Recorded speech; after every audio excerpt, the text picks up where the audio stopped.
ఎంతసేపు నా పక్కూరోడి మీద పక్కింటోడి మీద ఎందుకయ్యా మనకు? మనం ప్రపంచంతో పోటీ పడగలిగిన శక్తి యువత మన దగ్గర ఉన్నారు.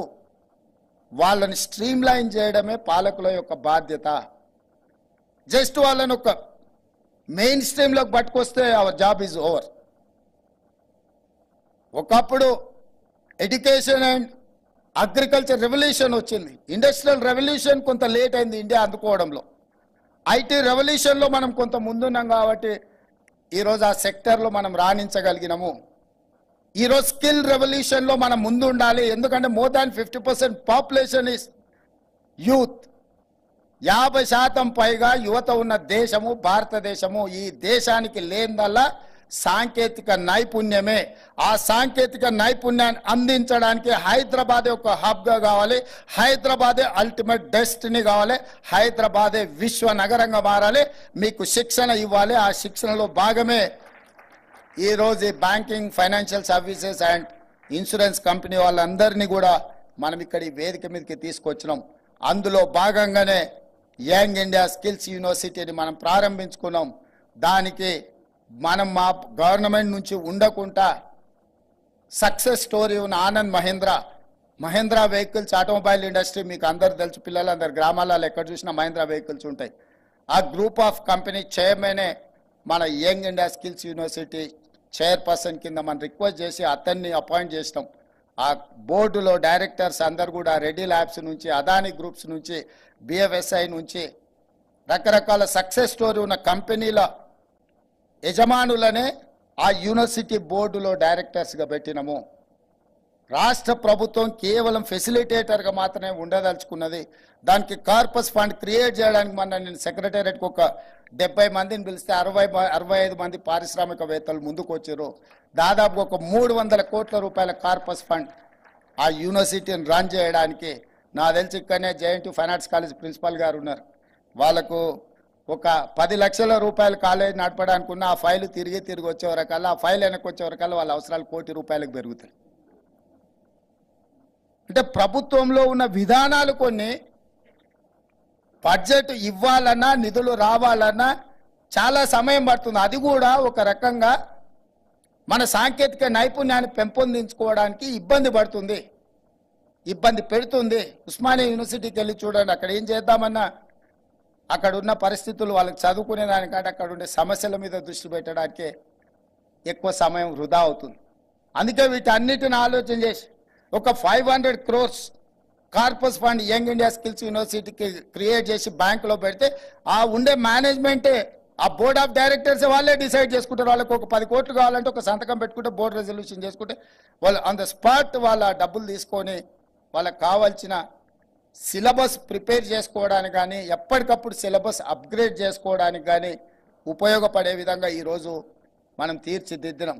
ఇదే కాదు, మన ఒలింపిక్స్లో చూసి రోజు టీవీలు చూడడం ఆ దేశం ఈ దేశం మెడల్స్ కొట్టింది అనడం తప్ప మనకు ఒక మెడల్ అని వచ్చింది ఆ ఒలింపిక్స్లో. మిత్రులారా, సౌత్ కొరియా చిన్న 4-5 కోట్ల జనాభా ఉండే దేశం. నేను సియోల్ పోయినామన్నా, ఒక యూనివర్సిటీకి పోయినా, సౌత్ కొరియన్ స్పోర్ట్స్ యూనివర్సిటీ అని ఒక యూనివర్సిటీకి పోయినా.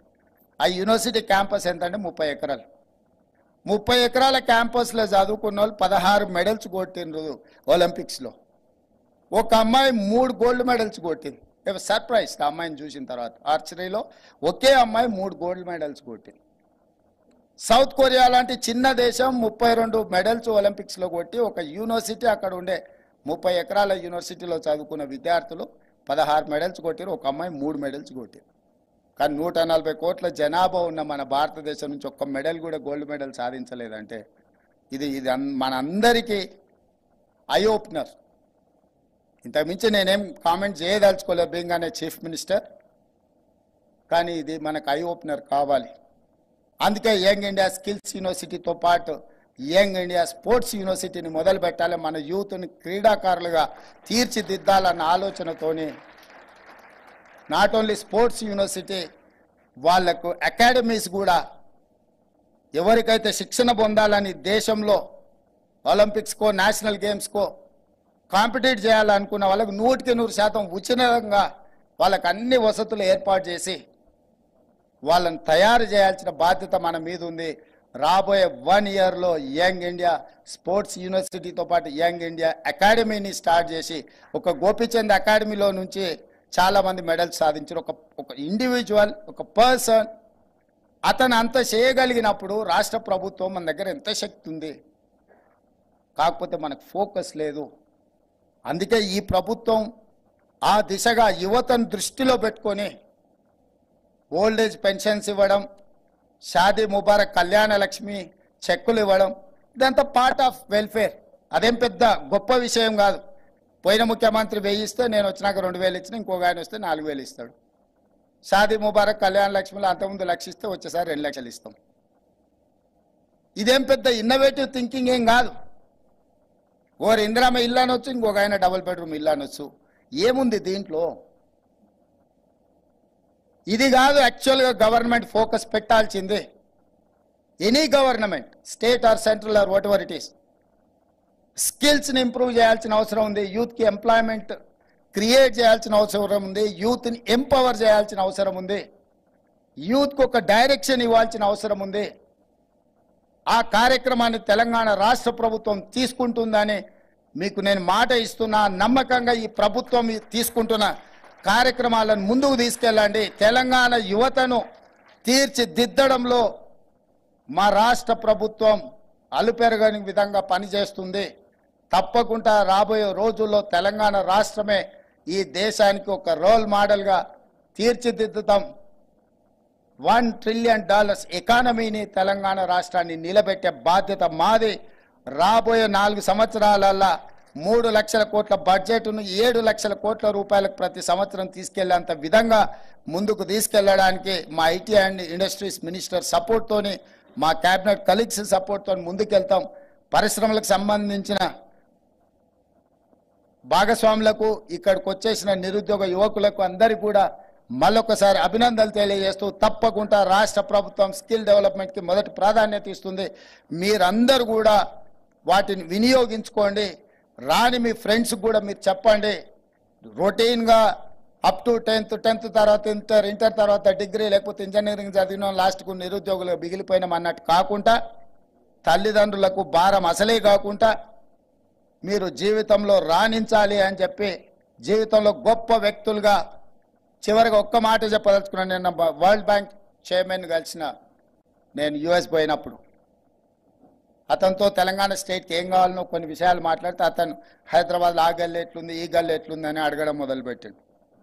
మీకెట్లా తెలిసారని అంటే, నేను హైదరాబాద్ పబ్లిక్ స్కూల్ స్టూడెంట్ని, హైదరాబాద్లో చదువుకున్నా అని చెప్పి. నేను సర్ప్రైజ్. వరల్డ్ బ్యాంక్ ప్రెసిడెంట్గా ఉన్న అజయ్ బంగా ఈ స్టడీడ్ ఇన్ హైదరాబాద్. ఆ తర్వాత ఆయన ఇంకా 3 నాకు కనెక్ట్ చేసిండు. సత్య నాదెల్లా, అతను ఎవరో మీకు తెలుసు, నేను చెప్పాల్సిన పని లేదు. శంతను నారాయణ్, ప్రేమ్జీ. ఈరోజు ప్రపంచంలో ఉండే పెద్ద కంపెనీలకు ఈ 4 CEOలు, ప్రపంచాన్ని లీడ్ చేస్తున్న వాళ్ళు. ఈ 4 హైదరాబాద్ పబ్లిక్ స్కూల్లో, మన హైదరాబాద్లో చదువుకున్న వాళ్ళు. అంటే ఆ రోజు హైదరాబాద్ పబ్లిక్ స్కూల్ ఫౌండేషన్ ఈరోజు ప్రపంచాన్ని నడిపిస్తున్న సంస్థలకు CEOలుగా ఇక్కడ మనం చదువుకున్న విద్యార్థులు ఉన్నారు. వాళ్ళు నన్ను అడిగిన ఒకే ఒక్క మాట, మేము చదువుకున్నాం, మేము హైదరాబాద్తోని ఈ స్థాయికి వచ్చినాం, మేము ఏమైనా చేయాలనుకుంటున్నాము అని వాళ్ళు మాట్లాడినరు. వాళ్ళందరినీ డిసెంబర్లో హైదరాబాద్ నగరానికి పర్యటనకు వచ్చి వాళ్ళ వైపు నుంచి సపోర్ట్ తీసుకొని స్కిల్ యూనివర్సిటీస్ నుంచి మొదలు పెడితే అదర్ ఇన్వెస్ట్మెంట్ యాంగిల్లో కూడా వాళ్ళు చేయగలిగిన సహాయాన్ని చేయండి అని వాళ్ళని అడిగిన హైదరాబాద్ నుంచి వచ్చిన వాళ్ళను మనం హక్కున చేర్చుకోవాలి. ఎదిగిన వాళ్ళను ఆహ్వానించి మన రాష్ట్రాన్ని ముందుకు నడిపించడానికి వాళ్ళ నైపుణ్యాన్ని ఉపయోగించుకోవాలని కూడా మీ అందరికి తెలియజేస్తూ సెలవు తీసుకుంటాం మిత్రులారా.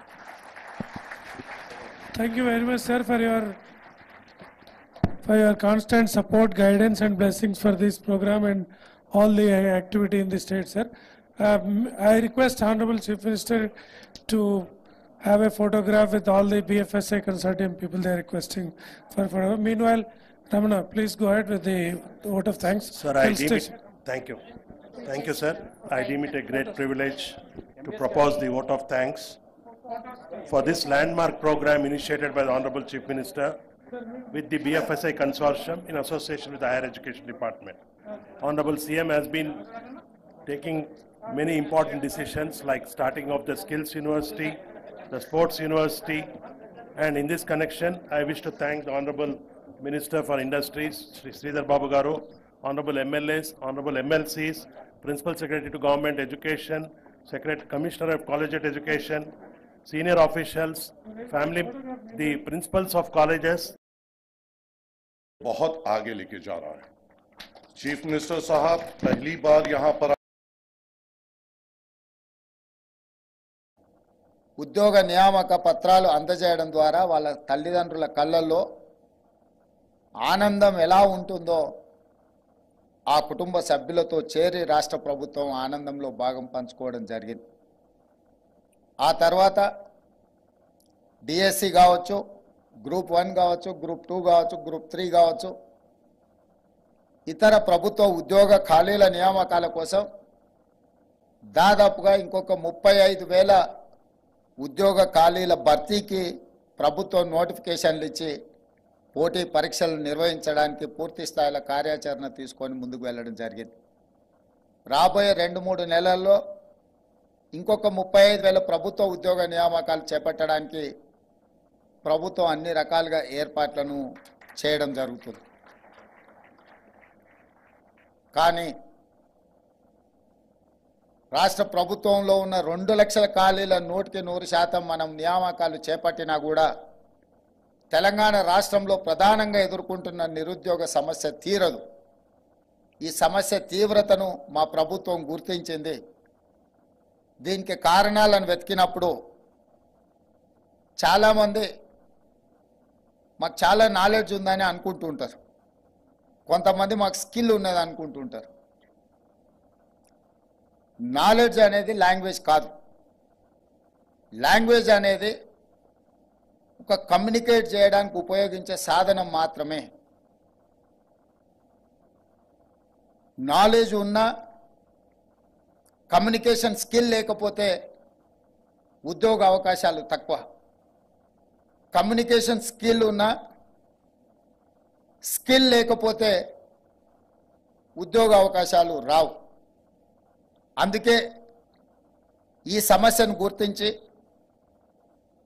ప్రతి సంవత్సరం 1 లక్ష ఇంజనీరింగ్ గ్రాడ్యుయేట్స్ని, ఇంకొక 2 లక్షలను డిగ్రీ పూర్తి చేసుకున్న వాళ్ళు, అది బీఎస్సీ కావచ్చు, బీఎస్సీలో different courses, BCom, BA, any other degree పట్టాలు పొంది 3 లక్షల మంది ప్రతి సంవత్సరం తెలంగాణ రాష్ట్రంలో పట్టభద్రులై బయటకు వస్తున్నారు. 10 సంవత్సరాలు ఉద్యోగ నియామకాలు చేపట్టకపోతే 30 లక్షల మంది నిరుద్యోగ యువకులు ఒక రాష్ట్రంలో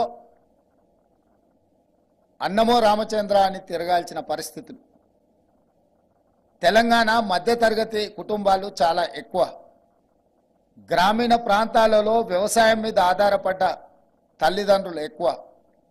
వాళ్ళందరూ కూడా వాళ్ళ పిల్లల్ని కష్టపడి, మేమన్నా చదువుకోలేకపోయినా మేము చదువుకున్న ఉద్యోగ అవకాశాలు రాలేదు, గ్రామాన్ని వ్యవసాయాన్ని నమ్ముకొని మేము ఇక్కడ ఉన్నాం, కనీసం మా పిల్లలైనా చదువుకొని పట్టభద్రులై డాక్టర్లుగానో, లాయర్లుగానో, ఇంజనీర్లుగానో, లేదా ఒక మంచి ఉద్యోగ అవకాశాలు పొంది వాళ్ళు బాగుపడాలి అని వాళ్ళు కష్టపడి చదివించిన తర్వాత పట్టాలు తీసుకొని బయటకు వస్తే మనం తీసుకున్న సర్టిఫికెట్కి మార్కెట్లో ఉన్న డిమాండ్కి పొంతన లేకుండా పోతుంది. దాంతో పరిశ్రమలకు సాంకేతిక నైపుణ్యం ఉన్నవాళ్ళు దొరకడం లేదు, డిగ్రీ సర్టిఫికెట్ ఉన్న వాళ్ళకు ఉద్యోగం దొరకడం లేదు. There is a gap between industry and unemployed youth.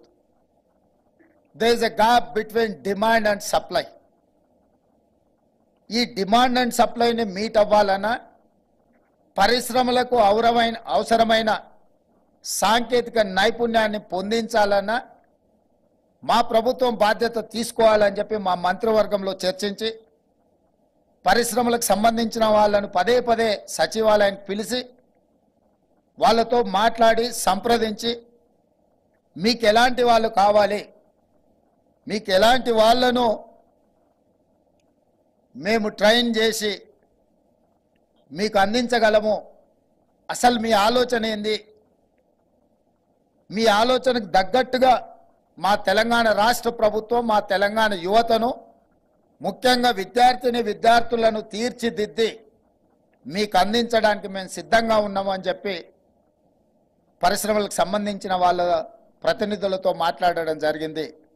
అందులో ప్రధానంగా బిఎఫ్ఎస్ఐ వాళ్ళను జనవరిలో వాళ్ళతో మాట్లాడి వాళ్ళు ఇచ్చిన ప్రతిపాదన నచ్చడం వల్ల జీసీసీ అంటే ఎక్కడైతే ఉద్యోగాలు ప్రైవేట్లో లక్షలాదిగా క్రియేట్ చేయగలమో ఆ సెక్టర్ను గుర్తించి బ్యాంకింగ్ విషయంలో కానీ ఫైనాన్షియల్ సర్వీస్ విషయంలో కానీ ఇన్సూరెన్స్ సైడ్ కానీ వాళ్ళకు అవసరమైన కోర్సెస్ కానీ వాళ్ళకి ట్రైనింగ్ ఇవ్వడానికే వాళ్ళతో చర్చించి ఒక ప్రణాళికను రూపొందించినము. ఆ ప్రణాళికలో భాగంగానే ఇప్పుడు కాలేజీలలో చేరుతున్న డిగ్రీ కాలేజ్ స్టూడెంట్స్ని కానీ ఇంజనీరింగ్ గ్రాడ్యుయేట్స్ని కానీ వాళ్ళ యొక్క డిగ్రీ పట్టాలు పొందే క్రమంలోనే వాళ్ళకు శిక్షణ ఇవ్వాలి, నైపుణ్యాన్ని అందించాలి. వాళ్ళు పట్టా తీసుకొని బయటకు వచ్చేటప్పటికి వాళ్ళ కోసం ఉద్యోగ అవకాశాలు ఎదురు చూడాలి. ఆ ఉద్యోగంలో ప్రత్యక్షంగా పోయి వాళ్ళు జాయిన్ అవ్వాలన్న ఆలోచనతోటే ఈరోజు ఈ కార్యక్రమాన్ని ఇక్కడ లాంచ్ చేయడం జరిగింది. మిమ్మల్ని అందరినీ కూడా సెలెక్ట్ చేసి ఇక్కడికి తీసుకురావడం జరిగింది. ఇది మీ కొద్ది మందిని ఉద్దేశించి అడ్రస్ చేయడానికి కాదు ఇక్కడ ఏర్పాటు చేసిన కార్యక్రమం. మీలాగా లక్షలాది మంది నిరుద్యోగ యువకులు పట్టాలు పొంది ఏం చెయ్యాలి అని ఆలోచన చేస్తున్న వాళ్లకు, వాళ్ళ ఇంటర్మీడియట్ కంప్లీట్ చేసుకొని డిగ్రీలో చేరే వాళ్లకు ఒక దశా దిశను నిర్దేశించడం కోసమే ఈ కార్యక్రమాన్ని ఏర్పాటు చేసి, మరి ఈ కార్యక్రమంలో మామూలు డిగ్రీలు చదువుకోవడానికి ఫీజులు కట్టుకోవడానికి మధ్యతరగతి కుటుంబాలు కష్టపడుతున్నప్పుడు వాళ్ళు శిక్షణ పొందడానికి అవసరమైన నిధుల విషయంలో కూడా ఆలోచన చేసి ఎక్విప్ సంస్థతో మాట్లాడి ఈ విద్యార్థులకు శిక్షణ ఇవ్వడానికి అవసరమైన ఖర్చులు కూడా ఇంకొక సంస్థతో మాట్లాడి వాళ్ళ కార్పొరేట్ సోషల్ రెస్పాన్సిబిలిటీ నుంచి ఫండ్స్ మొబిలైజ్ చేసి మీకు శిక్షణ అందించడానికి అవసరమైన నిధులను కూడా వాళ్ళే సమకూర్చి మీకు శిక్షణను ఇవ్వడానికి ముందుకు వచ్చిండ్రో మనస్ఫూర్తిగా మీరు వాళ్ళని అభినందించడానికి చప్పట్లు కొట్టాల్సిందిగా మిమ్మల్ని అందరినీ కోరుతున్నా.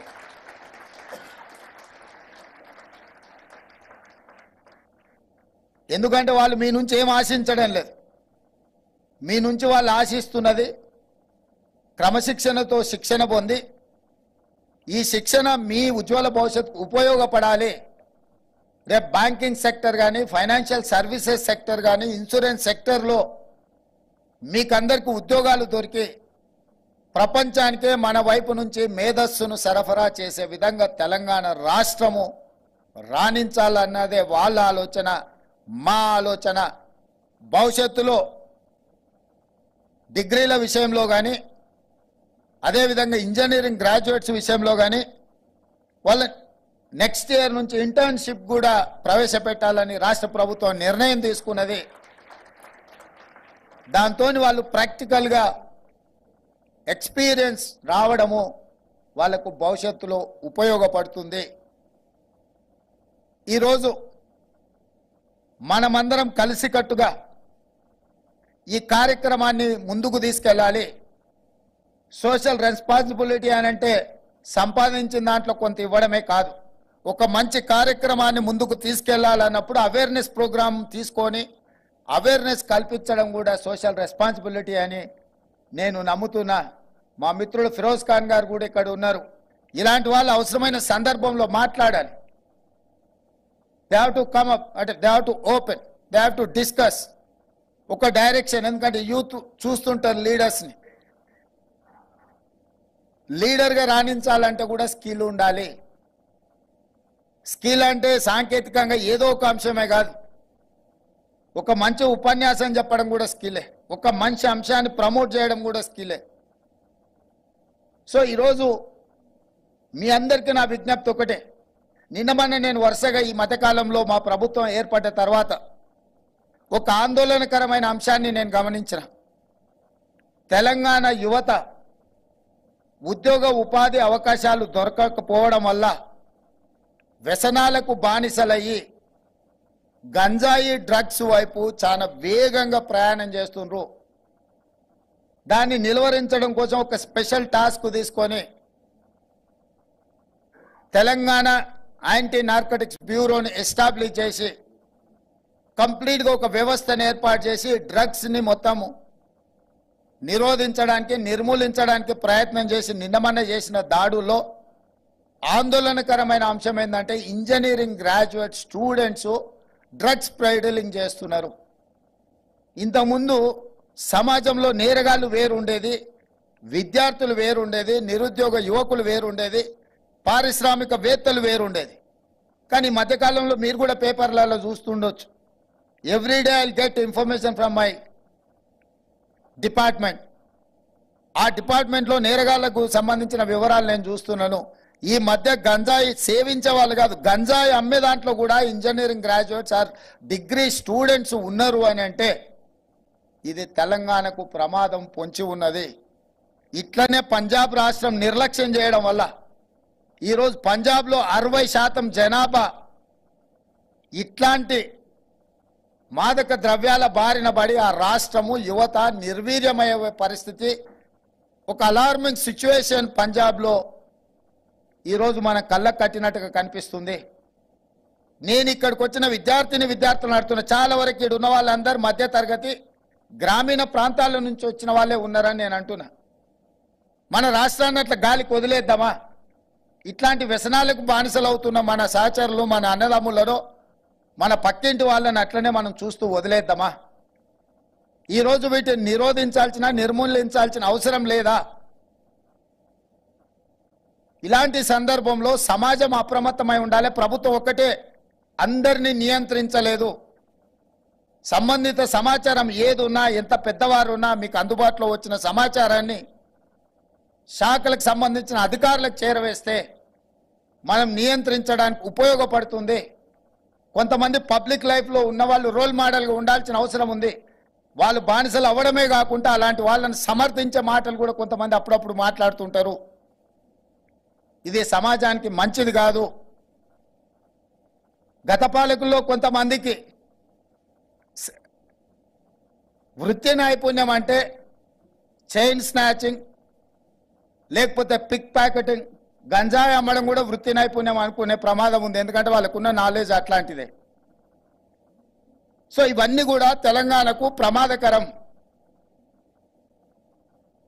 ఇట్లాంటి విషయాలలో ప్రభుత్వం కఠినంగా ఉండాల్సిన అవసరం, బాధ్యత ఉన్నది.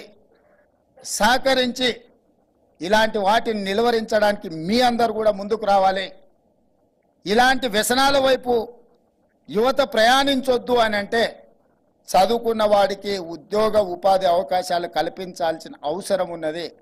అలాంటి వాతావరణం కల్పించడం కోసమే తెలంగాణ రాష్ట్రంలో 1950లో మొదలుపెట్టిన ఐటీఐలు దాదాపుగా 2016 వరకు 65 ఐటీఐలు తెలంగాణలో ప్రవేశపెట్టారు. ఇంక్లూడింగ్ నాంపల్లి, మాజిద్ హుస్సేన్ గారు, మా ఫిరోజ్ ఖాన్ గారు ఈ ప్రాంతంలో Mallepally ITI is quite popular. ఒకప్పుడు కొన్ని లక్షలాది ఉద్యోగాలు సృష్టించింది. అక్కడ శిక్షణ ఇచ్చే సిలబస్కి, అక్కడ శిక్షణ పొందే వాళ్లకు బయటకు వస్తే వాటికి డిస్కనెక్ట్ అయిపోయింది, కనెక్షన్ తెగిపోయింది. అందుకే నేను ఆలోచన చేసి 65 ఐటీఐలను టాటా సంస్థతో మాట్లాడి వీటిని అప్గ్రేడ్ చేసి వీళ్ళ శిక్షణలో నైపుణ్యాన్ని పెంచి శిక్షణ ఇచ్చే ఇన్స్ట్రక్టర్కి మొదటనే శిక్షణ ఇవ్వడానికి ఒక అసెస్మెంట్ చేస్తే 2400 కోట్ల రూపాయల డిమాండ్ వచ్చింది. ఎందుకంటే రోబోస్ నుంచి ఇప్పుడున్న లేటెస్ట్ టెక్నాలజీని వాళ్ళకి ట్రైనింగ్ చేయడానికి, ఎక్విప్మెంట్ను కానీ ఎస్టాబ్లిష్మెంట్ చేయడానికి 2400 కోట్లు అవసరమైతే 2100 కోట్ల రూపాయలు టాటా ఇన్స్టిట్యూషన్ తెలంగాణ రాష్ట్ర ప్రభుత్వంతో కలిసి పనిచేయడానికి 84% టాటా ఇన్స్టిట్యూట్ ముందుకు వచ్చింది. Just 300 crores Telangana state government contribute చేసి ఈరోజు తెలంగాణ రాష్ట్రంలో పాత ఉన్న 65 కాకుండా ఇంకొక 10 మొత్తం కలిపి 75 ఐటీఐలను ఈరోజు ఏటీసీగా, అడ్వాన్స్ టెక్నాలజీ సెంటర్స్గా అక్కడ శిక్షణ పొందిన ప్రతి వాడికి ఉద్యోగ భద్రత కల్పించే విధంగా దాన్ని అప్గ్రేడ్ చేయడానికి నాంపల్లిలోనే మొదటి పైలట్ ప్రాజెక్ట్ కింద తీసుకున్నాం. రాబోయే 2 సంవత్సరాలలో అన్ని ఐటీఐలను అడ్వాన్స్ టెక్నాలజీ సెంటర్స్గా అప్గ్రేడ్ చేసి అందులో శిక్షణనిచ్చి ఉద్యోగ భద్రత కల్పించాలి అని చెప్పి ఈరోజు ప్రభుత్వం ముందుకు వచ్చింది. వీటినే కాదు, ఈరోజు ఇంజనీరింగ్ కాలేజెస్ మీద కూడా ఫోకస్ పెంచిన ఎవ్రీ ఇయర్ 1,00,000 మంది ఇంజనీరింగ్ గ్రాడ్యుయేట్స్ బయటకు వస్తున్నారు. చాలా ఆందోళనకరమైన అంశం. చిన్న చిన్న బేసిక్ నాలెడ్జ్ కూడా ఇంజనీరింగ్ పట్టా పొందే వాళ్ళకి కొంతమందికి రావడం లేదు. ఎందుకు అని అంటే అక్కడ టీచింగ్ స్టాఫ్ కానీ నాన్ టీచింగ్ స్టాఫ్ కానీ అప్ టు ద మార్క్ లేకపోవడం వల్ల ఈ సమస్యలు ఉన్నాయి. కాలేజీ యాజమాన్యులకు కూడా నేను సూచన చేస్తున్నా, మీరు రాబోయే రోజుల్లో ఈ విధంగా కొనసాగిస్తే మీ కాలేజీల అనుమతులు రద్దు చేయడము తథ్యము అని చెప్పి నేను చెప్పదలుచుకున్నా. ఎందుకంటే ఒక ఇంజనీరింగ్ గ్రాడ్యుయేట్ సర్టిఫికేట్ తీసుకొని బయట వచ్చిన వాడు సామాన్యమైన పని చేయలేడు. వ్యవసాయం పని చేద్దామంటే నామూసి, ఊరికెళ్ళి తల్లిదండ్రులకు ఉద్యోగం రాలేదని మొహం చూపించడానికి అయ్యో మా తల్లిదండ్రులు కష్టపడి మమ్మల్ని హైదరాబాద్కు పంపించి మంచి మంచి కోచింగ్ సెంటర్లలో మాకు శిక్షణ ఇచ్చిండ్రే, మేము అశోక్ నగర్లో లేకపోతే అమీర్పేట్లోనో దిల్సుఖ్ నగర్లోనో కోచింగ్ సెంటర్లలో శిక్షణ పొంది ఇప్పుడు ఉద్యోగం లేకుండా మళ్ళీ ఊరికి వెళ్ళడం ఏంది అని ఎక్కడ కాని పరిస్థితులు నిరుద్యోగ యువతకు ఈరోజు వచ్చింది. అందుకే పాలిటెక్నిక్ కాలేజెస్ను కూడా అప్గ్రేడ్ చేయండి. దానిపైన యంగ్ ఇండియా స్కిల్స్ యూనివర్సిటీ అని ఈరోజు తెలంగాణ రాష్ట్రంలో ఇండియాకి ఒక బెస్ట్ మోడల్ని ఇంట్రడ్యూస్ చేసినాం. ఇవాళ హైదరాబాద్గా దేశంలో కొన్ని ప్రధానమైన పట్టణాలు ఎందుకు మల్టీనేషనల్ కంపెనీలు ఇన్వెస్ట్మెంట్స్ వస్తున్నాయంటే జస్ట్ బికాస్ ఆఫ్ అక్కడ ఉండే ఇన్స్టిట్యూషన్స్.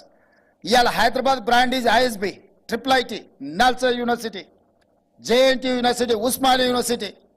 ఈ యూనివర్సిటీస్ మన దగ్గర ఉన్నాయి కాబట్టి చాలామంది ఇక్కడ నుంచి వచ్చే విద్యార్థులకు ఆ క్వాలిఫికేషన్ ఆ క్వాలిటీ ఉన్నది కాబట్టి ఇక్కడికి చాలా మల్టీనేషనల్ కంపెనీస్ వస్తున్నాయి, ఇన్వెస్ట్మెంట్ చేస్తున్నాయి. సో ఈరోజు హైదరాబాద్ని ఒక ఎడ్యుకేషనల్ హబ్గా క్రియేట్ చేయాలా, టెక్నికల్గా ఎంపవర్ చేయాలి అనేది మా ఆలోచన. ఈరోజు ఐటీ సెక్టర్ కానీ ఫార్మా సెక్టర్ కానీ మన దగ్గర ఉందంటే 1965లోనే ఆనాడు జవహర్లాల్ నెహ్రూ, ఇందిరాగాంధీ గారు IDPL ఫార్మా లిమిటెడ్ని ఇక్కడ పెట్టింది కాబట్టి అందులో ఉద్యోగస్తులు అందులో రీసెర్చ్ చేయడం వల్ల అక్కడి నుంచి వచ్చిన సంస్థలే SOL, Reddy labs, Aurobindo, hetero ఇట్లాంటి సంస్థలన్నీ కూడా వచ్చి ఈరోజు ప్రపంచంలో ఈ దేశంలో 4 కోవిడ్ వ్యాక్సిన్స్ కనిపెడితే 3 హైదరాబాద్ నుంచి మనం ఇవ్వగలిగినాం. 35% of bulk drugs our contribution is there. Hyderabad is the place for bulk drugs. Our contribution is 35%. IT సెక్టర్లో Silicon Valley we are the lead partners.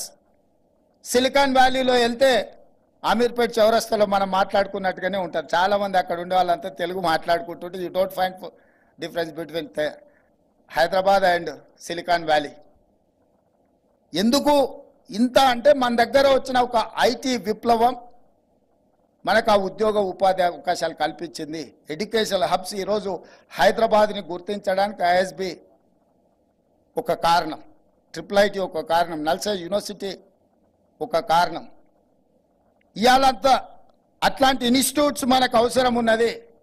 అందుకే మేము స్టాన్ఫర్డ్ని, ఆక్స్ఫర్డ్ని ఆ యూనివర్సిటీలకు వెళ్ళి మీ ఆఫ్ క్యాంపస్లు మా దగ్గర పెట్టండి అని నేను మా మిత్రుడు శ్రీధర్ బాబు గారు స్వయంగా వెళ్ళి ఆ యూనివర్సిటీ యాజమాన్యాలను కలిసినాం. గోయింగ్ ఫార్వర్డ్ కొన్ని మంచి యూనివర్సిటీస్ తెలంగాణ హైదరాబాద్లో తీసుకురావడానికి ప్రయత్నం చేస్తున్నాం. ఎందుకంటే Hyderabad brand image has to improve. We have to compete with the world, not with Andhra Pradesh are Bengaluru are Chennai or any other city of in India. ప్రపంచంతోనే పోటీ పడాలనేది మన లక్ష్యం. ఎంతసేపు నా పక్కూరోడి మీద పక్కింటోడి మీద ఎందుకయ్యా మనకు? మనం ప్రపంచంతో పోటీ పడగలిగిన శక్తి యువత మన దగ్గర ఉన్నారు. వాళ్ళని స్ట్రీమ్ లైన్ చేయడమే పాలకుల యొక్క బాధ్యత. జస్ట్ వాళ్ళని ఒక మెయిన్ స్ట్రీమ్లోకి పట్టుకొస్తే అవర్ జాబ్ ఈజ్ ఓవర్. ఒకప్పుడు ఎడ్యుకేషన్ అండ్ అగ్రికల్చర్ రెవల్యూషన్ వచ్చింది, ఇండస్ట్రియల్ రెవల్యూషన్ కొంత లేట్ అయింది ఇండియా అందుకోవడంలో. IT రెవల్యూషన్లో మనం కొంత ముందున్నాం కాబట్టి ఈరోజు ఆ సెక్టర్లో మనం రాణించగలిగినాము. ఈరోజు స్కిల్ రెవల్యూషన్లో మనం ముందు ఉండాలి. ఎందుకంటే more than 50% population is youth. 50% పైగా యువత ఉన్న దేశము భారతదేశము. ఈ దేశానికి లేనిదల్లా సాంకేతిక నైపుణ్యమే. ఆ సాంకేతిక నైపుణ్యాన్ని అందించడానికి హైదరాబాదే ఒక హబ్గా కావాలి, హైదరాబాదే అల్టిమేట్ డెస్టినీ కావాలి, హైదరాబాదే విశ్వ నగరంగా మారాలి. మీకు శిక్షణ ఇవ్వాలి. ఆ శిక్షణలో భాగమే ఈరోజు banking, financial services and insurance company వాళ్ళందరినీ కూడా మనం ఇక్కడ ఈ వేదిక మీదకి తీసుకొచ్చినాం. అందులో భాగంగానే యంగ్ ఇండియా స్కిల్స్ యూనివర్సిటీని మనం ప్రారంభించుకున్నాం. దానికి మనం మా గవర్నమెంట్ నుంచి ఉండకుండా సక్సెస్ స్టోరీ ఉన్న Anand Mahindra vehicles automobile industry మీకు అందరు తెలుసు, పిల్లలందరు గ్రామాలలో ఎక్కడ చూసినా మహేంద్ర వెహికల్స్ ఉంటాయి. ఆ గ్రూప్ ఆఫ్ కంపెనీ చైర్మనే మన young India skills university chairperson కింద మనం రిక్వెస్ట్ చేసి అతన్ని అపాయింట్ చేసినాం.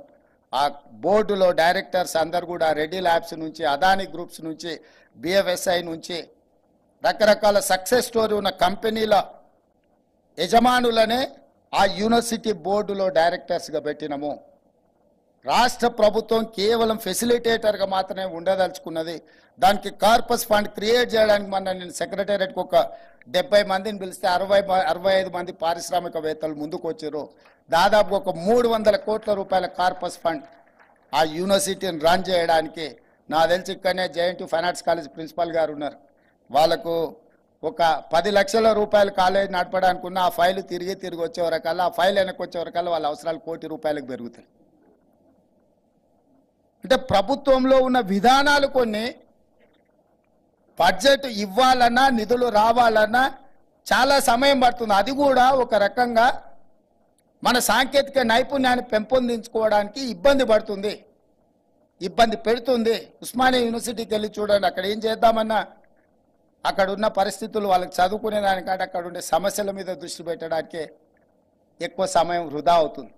అందుకే వీటన్నిటిని ఆలోచన చేసి ఒక 500 crores corpus fund young India skills యూనివర్సిటీకి క్రియేట్ చేసి బ్యాంకులో పెడితే ఆ ఉండే మేనేజ్మెంటే, ఆ బోర్డ్ ఆఫ్ డైరెక్టర్స్ వాళ్ళే డిసైడ్ చేసుకుంటారు. వాళ్ళకి ఒక 10 కోట్లు కావాలంటే ఒక సంతకం పెట్టుకుంటే బోర్డు రెజల్యూషన్ చేసుకుంటే వాళ్ళు ఆన్ ద స్పాట్ వాళ్ళ డబ్బులు తీసుకొని వాళ్ళకి కావాల్సిన సిలబస్ ప్రిపేర్ చేసుకోవడానికి కానీ, ఎప్పటికప్పుడు సిలబస్ అప్గ్రేడ్ చేసుకోవడానికి కానీ ఉపయోగపడే విధంగా ఈరోజు మనం తీర్చిదిద్దినాం. ఇదే కాదు, మన ఒలింపిక్స్లో చూసి రోజు టీవీలు చూడడం, ఆ దేశం ఈ దేశం మెడల్స్ కొట్టింది అనడం తప్ప మనకు ఒక మెడల్ అని వచ్చింది ఆ ఒలింపిక్స్లో. మిత్రులారా, సౌత్ కొరియా చిన్న 4-5 కోట్ల జనాభా ఉండే దేశం. నేను సియోల్ పోయినామన్నా, ఒక యూనివర్సిటీకి పోయినా, సౌత్ కొరియన్ స్పోర్ట్స్ యూనివర్సిటీ అని ఒక యూనివర్సిటీకి పోయినా. ఆ యూనివర్సిటీ క్యాంపస్ ఎంత అంటే 30 ఎకరాలు. 30 ఎకరాల క్యాంపస్లో చదువుకున్న వాళ్ళు 16 మెడల్స్ కొట్టిండ్రు ఒలింపిక్స్లో. ఒక అమ్మాయి 3 గోల్డ్ మెడల్స్ కొట్టింది. సర్ప్రైజ్ ఆ అమ్మాయిని చూసిన తర్వాత. ఆర్చరీలో ఒకే అమ్మాయి 3 గోల్డ్ మెడల్స్ కొట్టింది. సౌత్ కొరియా లాంటి చిన్న దేశం 32 మెడల్స్ ఒలింపిక్స్లో కొట్టి, ఒక యూనివర్సిటీ అక్కడ ఉండే 30 ఎకరాల యూనివర్సిటీలో చదువుకున్న విద్యార్థులు 16 మెడల్స్ కొట్టారు, ఒక అమ్మాయి 3 మెడల్స్ కొట్టారు. కానీ 140 కోట్ల జనాభా ఉన్న మన భారతదేశం నుంచి ఒక్క మెడల్ కూడా గోల్డ్ మెడల్ సాధించలేదంటే ఇది మనందరికీ ఐ ఓపెనర్. ఇంతకుమించి నేనేం కామెంట్ చేయదలుచుకోలేదు బీయింగ్ అనే చీఫ్ మినిస్టర్, కానీ ఇది మనకు ఐ ఓపెనర్ కావాలి. అందుకే యంగ్ ఇండియా స్కిల్స్ యూనివర్సిటీతో పాటు యంగ్ ఇండియా స్పోర్ట్స్ యూనివర్సిటీని మొదలు పెట్టాలి. మన యూత్ని క్రీడాకారులుగా తీర్చిదిద్దాలన్న ఆలోచనతోని నాట్ ఓన్లీ స్పోర్ట్స్ యూనివర్సిటీ, వాళ్లకు అకాడమీస్ కూడా ఎవరికైతే శిక్షణ పొందాలని దేశంలో ఒలింపిక్స్కో నేషనల్ గేమ్స్కో కాంపిటీట్ చేయాలనుకున్న వాళ్ళకు 100% ఉచితంగా వాళ్ళకు అన్ని వసతులు ఏర్పాటు చేసి వాళ్ళని తయారు చేయాల్సిన బాధ్యత మన మీద ఉంది. రాబోయే 1 yearలో యంగ్ ఇండియా స్పోర్ట్స్ యూనివర్సిటీతో పాటు యంగ్ ఇండియా అకాడమీని స్టార్ట్ చేసి, ఒక గోపీచంద్ అకాడమీలో నుంచి చాలామంది మెడల్స్ సాధించారు. ఒక ఇండివిజువల్, ఒక పర్సన్ అతను అంత చేయగలిగినప్పుడు రాష్ట్ర ప్రభుత్వం మన దగ్గర ఎంత శక్తి ఉంది, కాకపోతే మనకు ఫోకస్ లేదు. అందుకే ఈ ప్రభుత్వం ఆ దిశగా యువతను దృష్టిలో పెట్టుకొని ఓల్డ్ ఏజ్ పెన్షన్స్ ఇవ్వడం, షాదీ ముబారక్, కళ్యాణ లక్ష్మి చెక్కులు ఇవ్వడం, ఇదంతా పార్ట్ ఆఫ్ వెల్ఫేర్. అదేం పెద్ద గొప్ప విషయం కాదు. పోయిన ముఖ్యమంత్రి 1000 ఇస్తే నేను వచ్చినాక 2000 ఇచ్చిన, ఇంకొక ఆయన వస్తే 4000 ఇస్తాడు. షాదీ ముబారక్, కళ్యాణ లక్ష్మిలో అంతకుముందు 1,00,000 ఇస్తే వచ్చేసారి 2 లక్షలు ఇస్తాం. ఇదేం పెద్ద ఇన్నోవేటివ్ థింకింగ్ ఏం కాదు. ఓరు ఇందిరామ ఇల్లు అనొచ్చు, ఇంకొక ఆయన డబుల్ బెడ్రూమ్ ఇల్లు అనొచ్చు. ఏముంది దీంట్లో? ఇది కాదు యాక్చువల్గా గవర్నమెంట్ ఫోకస్ పెట్టాల్సిందే. Any government, state or central or whatever it is, స్కిల్స్ని ఇంప్రూవ్ చేయాల్సిన అవసరం ఉంది. యూత్కి ఎంప్లాయ్మెంట్ క్రియేట్ చేయాల్సిన అవసరం ఉంది. యూత్ని ఎంపవర్ చేయాల్సిన అవసరం ఉంది. యూత్కి ఒక డైరెక్షన్ ఇవ్వాల్సిన అవసరం ఉంది.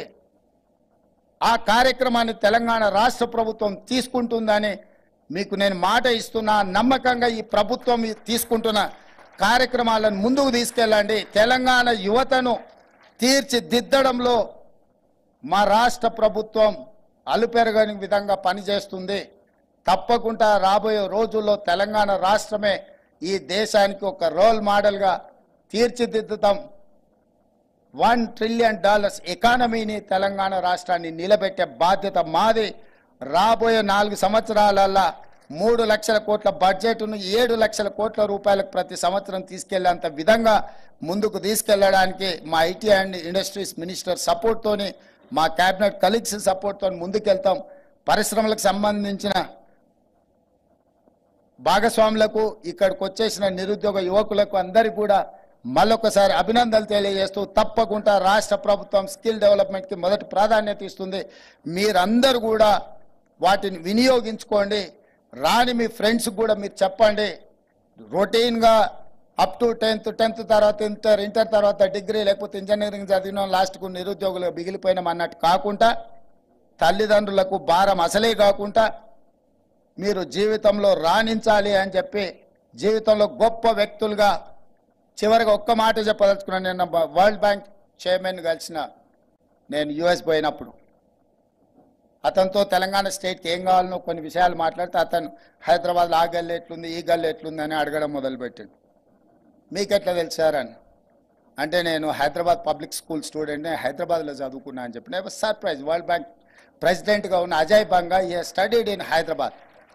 ఆ తర్వాత ఆయన ఇంకా ముగ్గురిని నాకు కనెక్ట్ చేసిండు. సత్య నాదెల్లా, అతను ఎవరో మీకు తెలుసు, నేను చెప్పాల్సిన పని లేదు. శంతను నారాయణ్, ప్రేమ్జీ. ఈరోజు ప్రపంచంలో ఉండే పెద్ద కంపెనీలకు ఈ 4 CEOలు, ప్రపంచాన్ని లీడ్ చేస్తున్న వాళ్ళు. ఈ 4కి 4 హైదరాబాద్ పబ్లిక్ స్కూల్లో, మన హైదరాబాద్లో చదువుకున్న వాళ్ళు. అంటే ఆ రోజు హైదరాబాద్ పబ్లిక్ స్కూల్ ఫౌండేషన్ ఈరోజు ప్రపంచాన్ని నడిపిస్తున్న సంస్థలకు CEOలుగా ఇక్కడ మనం చదువుకున్న విద్యార్థులు ఉన్నారు. వాళ్ళు నన్ను అడిగిన ఒకే ఒక మాట, మేము చదువుకున్నాం, మేము హైదరాబాద్తోని ఈ స్థాయికి వచ్చినాం, మేము ఏమైనా చేయాలనుకుంటున్నాము అని వాళ్ళు మాట్లాడినరు. వాళ్ళందరినీ డిసెంబర్లో హైదరాబాద్ నగరానికి పర్యటనకు వచ్చి వాళ్ళ వైపు నుంచి సపోర్ట్ తీసుకొని స్కిల్ యూనివర్సిటీస్ నుంచి మొదలు పెడితే అదర్ ఇన్వెస్ట్మెంట్ యాంగిల్లో కూడా వాళ్ళు చేయగలిగిన సహాయాన్ని చేయండి అని వాళ్ళని అడిగిన. హైదరాబాద్ నుంచి వచ్చిన వాళ్ళను మనం హక్కున చేర్చుకోవాలి. ఎదిగిన వాళ్ళను ఆహ్వానించి మన రాష్ట్రాన్ని ముందుకు నడిపించడానికి వాళ్ళ నైపుణ్యాన్ని ఉపయోగించుకోవాలని కూడా మీ అందరికి తెలియజేస్తూ సెలవు తీసుకుంటాం మిత్రులారా. Thank you very much, sir, for your constant support, guidance, and blessings for this program and all the activity in the state, sir. I request Honorable Chief Minister to have a photograph with all the BFSI consortium people they are requesting for photograph. Meanwhile, Ramana, please go ahead with the vote of thanks. Sir, thank you. Thank you, sir. I deem it a great privilege to propose the vote of thanks for this landmark program initiated by the Honorable Chief Minister with the BFSI Consortium in association with the Higher Education Department. Honorable CM has been taking many important decisions like starting of the Skills University, the Sports University, and in this connection, I wish to thank the Honorable Minister for Industries, Sri Sridhar Babu Garu, Honorable MLAs, Honorable MLCs, Principal Secretary to Government Education, Commissioner of Collegiate Education, senior officials, family, the principals of colleges, the students, members of the media, both print and electronic media. The Honorable CM has been aiming at transforming the youth of Telangana through skilling initiatives. And again, I would like to thank all the staff, faculty, non-teaching staff of TGCHE and JNTU and the participating institutions. And of course, the senior officials from the government, Sri Ajit Reddy Garu, Sri Dr. Vishnu Garu, and many other representatives who have come here. If I have missed out some name, it is surely out of oversight. But we thank you once again, and we thank the Honorable CM with the bottom of our heart for having agreed to make it possible. Thank you, Ellen Garu and his team, all the members of the BFSI consortium. Thank you so much.